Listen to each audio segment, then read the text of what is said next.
we're, for Integrity Capital, we're going to talk about strategies for dealing with conflict. And here's, whenever you hear the word conflict, I guess I'll just kind of go around the table, like what comes to your mind? What's the first thing that sort of hits your mind when you hear the word conflict? Disagreement. Yeah, disagreement. That's right. Yep. Difference of opinion. Difference of opinion. Yes, absolutely. Dan? Agreed. Yeah. Really just, can you guys hear me, by the way? Yeah. Yes. Okay. Oh, good. I was making sure because I was playing with my phone, making sure I'm not mute. But yeah, no, absolutely. It's really just when there is a conflict of some sort. Exactly. Yeah. So like what you guys said, for sure. Yeah. So think about this idea of, a lot of people, when they think conflict, they're thinking, avoid it, at all costs, or some people are like looking for conflict, they want to get into it and cause, problems. And then some people just get sick to their stomach when they think about it. And there's kind of everything in between. But so it's typically, I think it's safe to assume that most people, don't, like conflict at all, right? They don't want to deal with it. It's something that's kind of yucky, and so they probably try to avoid it. I would say is probably most of the time, and they see it in a negative fashion. This is a bad thing. It's negative. If any of you guys were raised by two adults, then either experienced a lot of fighting. That might have been your experience with it, or you might have experienced no fighting because they just did it behind closed doors. You didn't really understand conflict, or maybe you were one of the few that actually had good, healthy conflict in public. So you kind of see how to navigate a conversation that wasn't going to go so well. So it's one of these things that I think we can't avoid, even if we try. I think it's something you're going to have to deal with at some point. And it's certainly something in our culture that we're not looking for conflict, but when it does come, we want to start seeing it in a different light. So one of the things I didn't hear, which I think is important to think about, is this idea of perspective. When you have a different perspective, then you start to see things from a different vantage point. And when you change your perspective, then that can start to really be a positive thing. A perfect example, which I've probably used before, is, Stephen Covey years ago wrote a book and talked about when he was on a train, and there was a bunch of kids running around and they were loud and messy and, just wouldn't be quiet. And so he was just so annoyed because the dad was just so quiet. He wasn't saying anything, and he was just, stewing about it, getting upset, and he was about ready to say something to the guy, like, "Man, get your kids under control, for crying out loud," And as opposed to doing that, he actually asked a question, and the question he asked was, "Are you doing okay?" And the guy sort of shook his head a little bit and said, "I apologize. My wife just died about an hour ago." So what do you think happened the minute that he heard that from him? Definitely changed his perspective of the situation. Yeah. So Yeah. Or compassion. Yeah.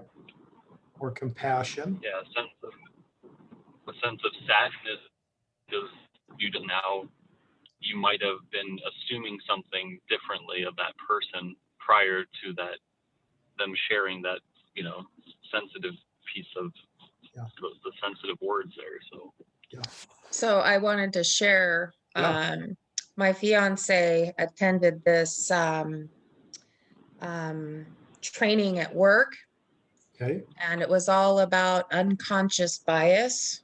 Mhm. You know, forming an opinion before you actually know the truth Mhm. of situations. So whenever, you know, one of us says something, recognize it with each other, and we're like, that's an unconscious bias thought. Yeah, that's good. I like that. Yeah. No, I like that a lot. I think that ties in so well here because we all do it. I mean, we're all guilty of it. I mean, we start to have this bias in a particular direction, and that can, you know, and I think there's to some degree that can be healthy. I think, you know, it helps temper us in certain ways, but in a lot of ways, it's unhealthy because we can, you know, like you mentioned, we can just literally have a bias one place before we even, you know, gather any facts, you know. So I think we, you know, that's why the perspective change has to be so readily available for us in order for us to have more success in dealing with conflict. So, you know, as we talk about these things, there's 6 things, and I know there's more, but these are just 6 things that I thought, you know, as a company, as a group, as individuals, that we could start to do more of, and have them as tools of the tool chest. When you deal with conflict, you're going to deal with it at home. You're going to deal with it in the just the general marketplace. You're going to deal with it with your clients. And so these are just some things to think about when you're dealing with conflict that might help you navigate it in a more successful and healthy fashion. So the first one is to just embrace it. You know, sometimes we try to fight it, or we try to, you know, run from it, or we try to avoid it, or and you know, if we're all honest, the way this world is designed is that avoiding things doesn't make it go away, and in many instances it makes it worse.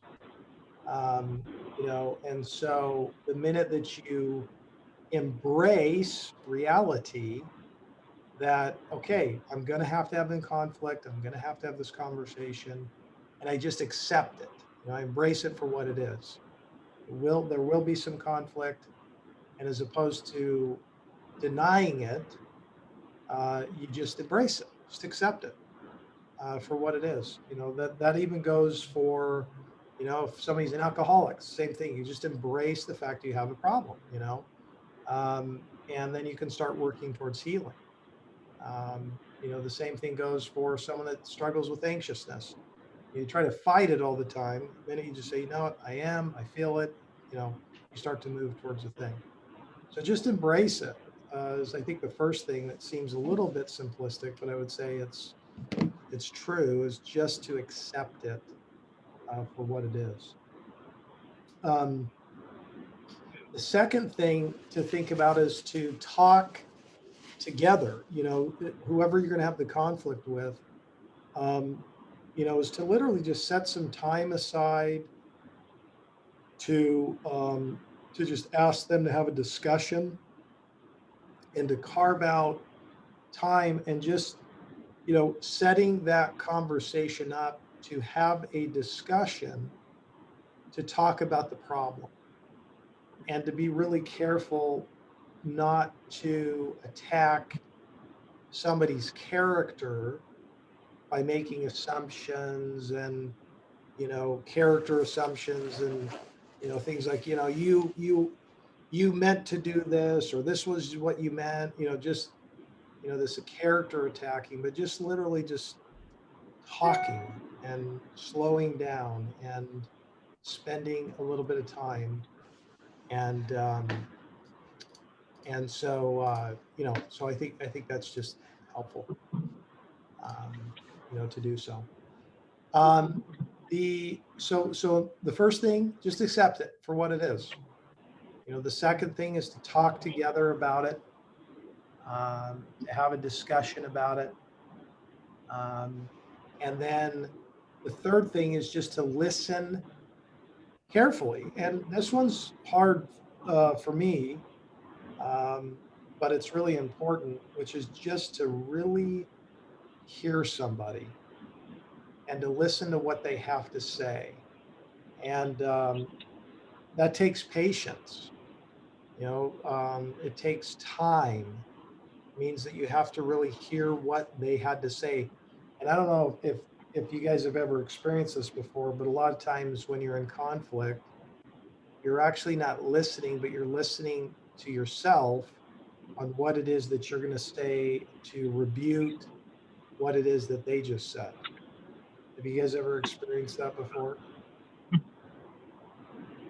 Oh Yeah, yeah, you're kind of I'm just definitely that. yeah, you're just kind of picking apart the argument as they're saying it and not processing it instead of trying to figure out where they're coming from. Yeah. And part of the challenge with that is that now you've moved from a position of actually trying to gather information to help solve a problem, and now you've got an actual motive, and you already have something made up in your mind on what you're trying to accomplish. And really, unfortunately, chances are it's to win. You know, and I don't know if you guys have ever heard this before, but I heard it a while back. It just stuck to me is, do you want to be right or do you want to get it right? And those are really important to think about. So what do you guys think of what I mean by when I say, do you want to be right or do you want to get it right? What do you guys think? I think it's think just- Getting it, it's really. go ahead. You guys go. I was gonna say the difference is between trying to convince the other person or trying to understand the other person and find common ground, on the disagreement. I was trying to bridge the gap. What else? What do you think, Lana? Well, be right would be, forcing your opinion and your thoughts onto somebody. Mhm. And getting it right would be to obviously listen and find a way to create a resolution Yeah. to the problem. Yeah. Which also helps in avoiding future issues that may, revolve around the same type of situation with a different person. Yep, that's absolutely right. So you have a particular motive that you're trying to accomplish. You're saying to yourself, okay, I'm going to win this argument, and so that I can be right, which is really centered on the idea of pride. It's like I want to win, and that's my goal. And versus getting it right is focused on how can we actually find the most optimal way to solve this problem, you know? So very, very, very different motivation, and so I think it's really important Yeah. that we listen very carefully to figure out what do I really want to accomplish at the end of this? What do I want to see happen, when all is said and done? I've been in many conflict situations, and I've done them good and I've done them bad. And when I'm doing them bad, um, I haven't really thought through and listened and actually asked myself the question, what do I want to try to accomplish in this conversation? You know, and when I don't think through that and listen, it generally goes really, really bad. You know, I'm not saying that you can't have, you do all the right things and have something still go bad. So don't hear me wrong, but um, you're more likely to have a better outcome if you've at least thought through some things. So Yes, and sometimes. Oh, sorry, Dave. no, go ahead. Oh, there's going to be times where we even have to sometimes take the back seat where sometimes different personalities conflict generally. And we have to also accept that sometimes we have to even shift our perspective around, okay, I know, Tom is just a very stubborn person. And maybe at times I need to pick and choose what battles I take with Tom. But also, Sure. there's times where also like there's going to be I think you guys had an example that we shared last week where you knew the client was wrong, but then you kind of just took the back seat knowing that what is it going to actually accomplish if we end up proving him wrong, or what's it going to actually who will benefit from that? And you guys ended up choosing the route of just letting it be, knowing you were right the whole time, but kind of, instead of in that fight with them, it ultimately no impact was really made, but it does take some personal courage to sometimes step back as well and almost be the bigger person, I guess. Yeah, it's good, Dan. I think that is important in conflict. There are times where you just have to let things go, and and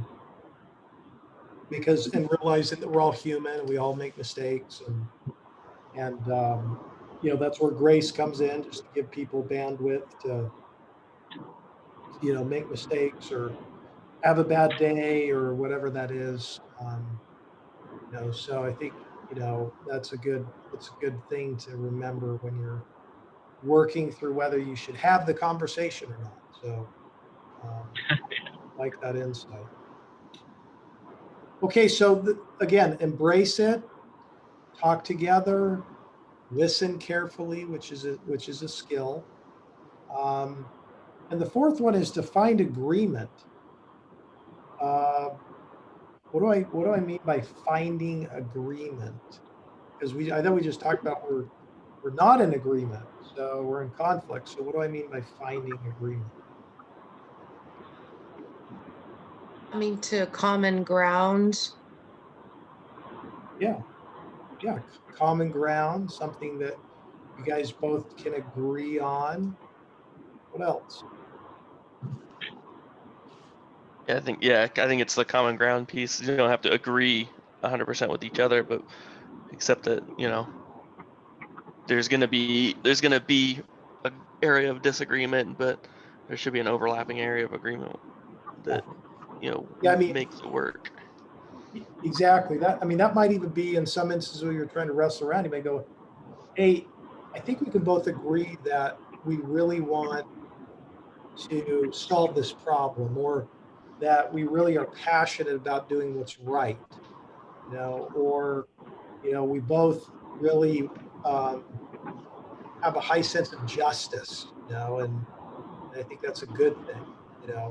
So I think it's helpful to bridge the gap because, as we've all experienced, if somebody doesn't feel like there's some sense of common ground or some sense of seeing the other person's perspective or valuing them, then you could really never make any traction just on that one thing. I'm just trying to find some way that you both are on the same page, and it's not now this battle across the table, but it's more of a, hey, we're both shoulder to shoulder trying to figure out how to solve this thing. So you're trying to move from a face-to-face battle across the enemy lines to more of a shoulder to shoulder. Hey, we got this problem in front of us. How do we work through it? Together, essentially. So, thoughts on that or comments? Okay. So I think the fifth thing is to provide guidance. So a lot of times what happens, and this might be in a little bit of a different conflict situation where you might be a manager or leading some people, as opposed to, just making demands, you might come at it from more of a suggestion. This might be something you might want to think about, or something you might want to do, or, and so what you're doing is you're still addressing a problem, but you're doing it with a little bit of a different twist, right?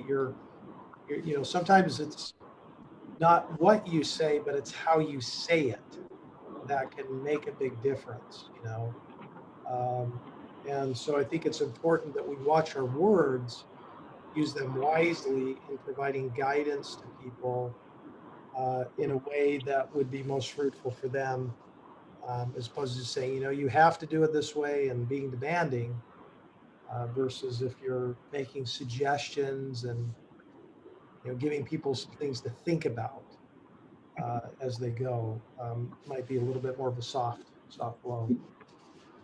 And then the final thing is just to be quick to forgive.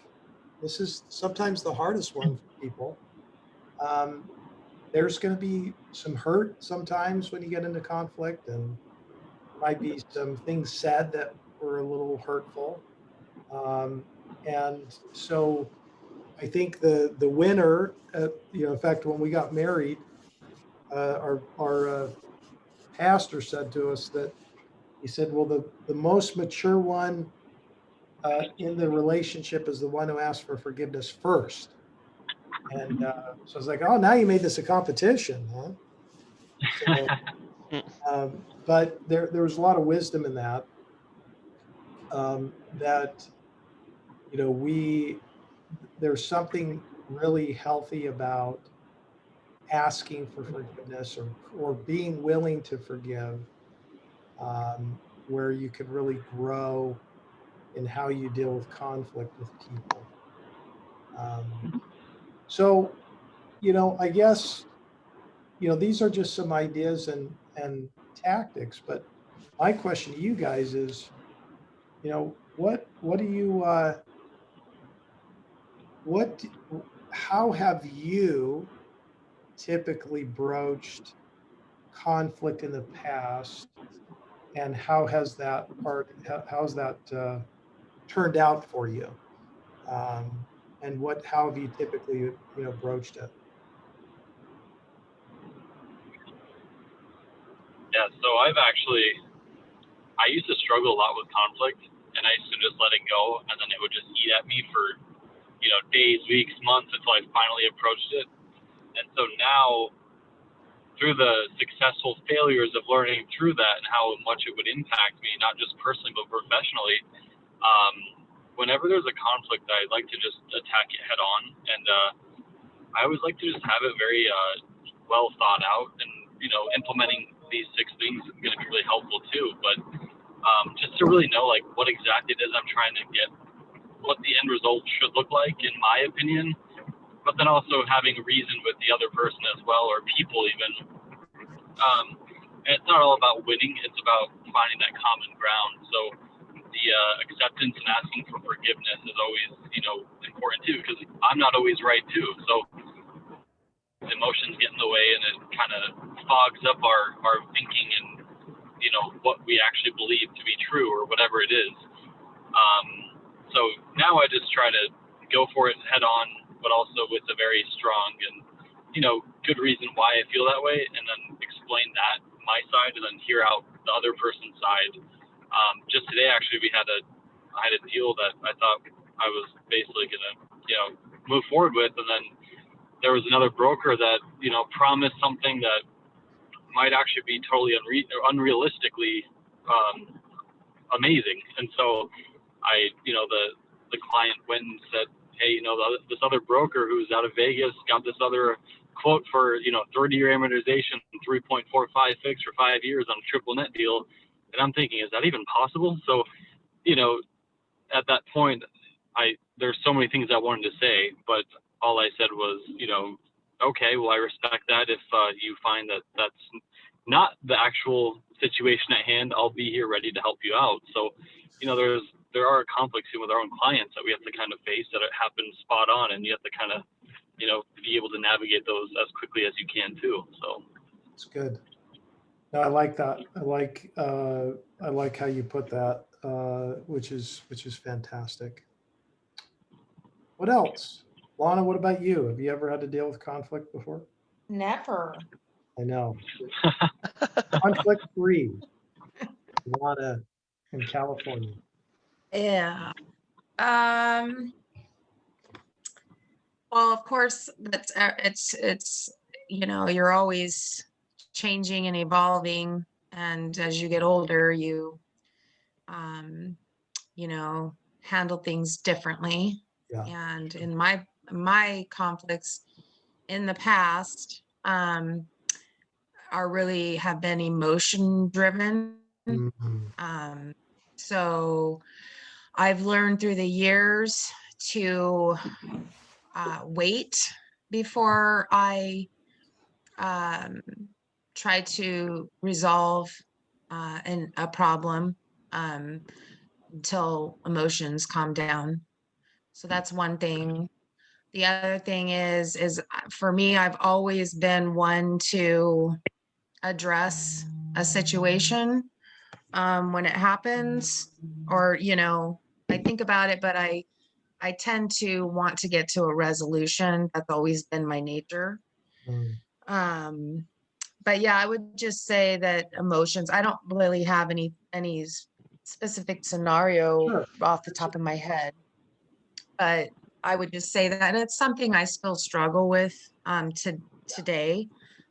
Still, when I just, my emotions get the best of me sometimes, and so I have to really work on that. Yeah. But I'm a female, so I get Yeah. that.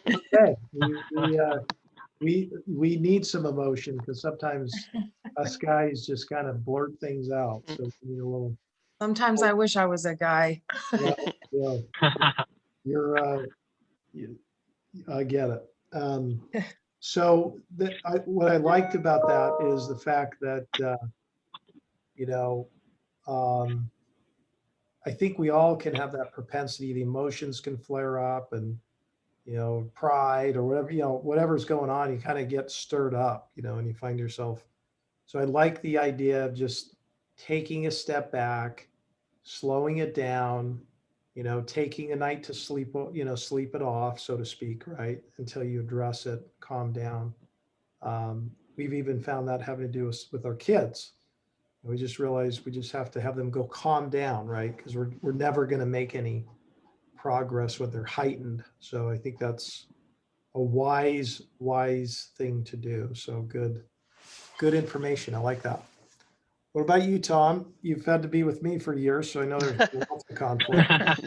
Yeah, almost daily. No, I try to personally attack the person instead of the thoughts and ideas That's good. to cut them down and break them. I think it's very healthy. That's suits your personality really well. No, I think I think the one of the things I focus on is I try to not like. I think sometimes like when you're having like those discussions, you can kind of get, like Lana said, the emotions kind of kick in and you get worked up, and even if you're not like, you're speaking ideas and not, speaking about a person, you can kind of come across as like, you're trying to like bash them into like, oh no, you're wrong, and sit back and listen, and I try and let the other person like explain them where they're coming from, and then even like explain it back to them again, what they're saying, to make sure that I understand and that's clear. Because I mean, sometimes you can, when somebody's telling you this is where I'm coming from, and they explain it, if you're not processing it, you're not, even in the same ballpark as to what their stance on the situation is or their thought on the idea is.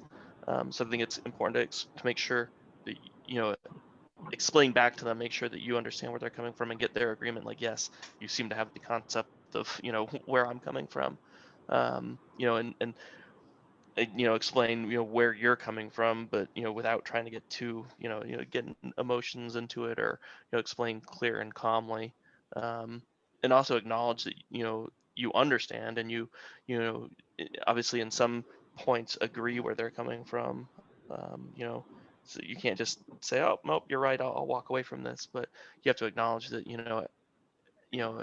acknowledge, that I understand where you're coming from, or how that makes you feel, or why you would see it this way, but this is why I see it differently, and maybe we can work together to meet a common ground, so we're there, to remove the conflict. Yeah, I like that. So just, slowing down, listening, trying to see their perspective, acknowledging that if you were them, you probably would feel that way, right? That would be disingenuous to try to figure out some ways to agree with where somebody's coming from, right? Yeah, and I think if you tell them, you know, I understand where you're coming from because, you know, this, that, whatever, you know, the situation is, it forces you to think more about the way they're seeing it and the where they're coming from. Um, and you can work to that common ground without taking away from, you know, their points or what they're feeling and kind of work together, I guess. And adding to Tom's, what he just said about, you know, getting their point of view, you're validating them in certain areas, which also can calm the emotions of the other person, I feel. Yep, that's absolutely true. And I think the reason why, Lana, is because they feel heard, which means they feel valued as a person. You know what I mean? So, like, you know, the minute somebody feels not valued and that there's just some sort of barrier, then you're going to lose the opportunity to, you know, ultimately, I think at the end of the day, which is, you know, conflict really should um, be a way that you can develop a deeper relationship with somebody and also try to solve a problem that you may not have been able to either. So that's kind of the way I am hopeful that we start to see conflict as a potential opportunity to deepen the relationship and solve the problem in a unique way. Because the minute you start to see that as a good opportunity, you know, I mean, personally, Jill and I, when we first got married, I'm more of the conflict guy and she's the conflict avoider. And we've had to spend a lot of years working through how we're dealing with conflict with one another. And so she's moved a lot further towards doing that. And I've had to, you know, sort of move the other direction. And what we found is that it develops a deeper sense of relationship, trust, and so and then there's the ability to have honest conversations about things that you may not agree on. So that's kind of my hope within the company as we have conversations and we get more people that come on and we start, you know, there'll inevitably be some internal conflict. And so my hope is that we start to see it as a opportunity to deepen the relationship and solve the problem together in a unique way versus something that is yucky or, you know, negative and et cetera, et cetera. So we want to start changing the perspective so we can be more effective, you know, at the end of the day, to ultimately go back to what we're trying to accomplish, which is we want to be more proactive, but you can't, this is really a proactive approach because you're not going to avoid things, you're going to deal with them head on, which is part of proactiveness. And so I think it's really important just to remember as we grow, as we have success, we've had a lot of success, having a lot of success, but it's because all these things are coming together and the decisions are so. So that's, you know, dealing with conflict, and I'm excited to see where it ultimately takes us.